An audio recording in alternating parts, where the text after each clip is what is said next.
มื้อนี้ก็ได้เดินทางไปห้านคมหักวัสดุเพื่อไปซื้อกระเบื้องมาปูห้องน้ำอยู่วัดอุมาพุทธวาสจำนวนห้องน้ำอยู่10ห้องเมื่อไปฮอดห้านก็เลยย่างเลาะเบิงกระเบื้องที่ในลายที่มักเลือกไปเลือกมาก็ทำกันก็เลยว่าเอาสีขาว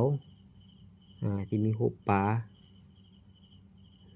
อันนี้คือกระเบื้องหน้า40 คูณ 25เป็นกระเบื้องปูฝาหลังจากเลือกกระเบื้องปูฝาแล้วก็ย่างไปเลาะไปเป็นเลือกกระเบื้องปูพื้น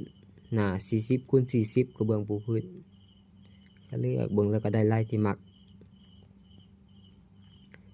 แล้วก็ตกลงเอาจำนวนอยู่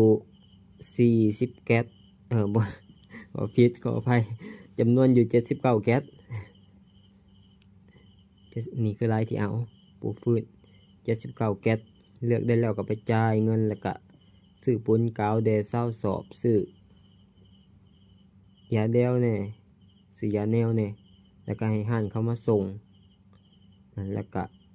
ให้สร้างก็เจ้ามาติดกระเบื้องจำนวนอยู่10ห้องกับห้องน้ำนะรวมๆกันน่าจะอยู่ประมาณ10 กว่าล้านหรือ20 ล้านนี่แหละทั้งค่า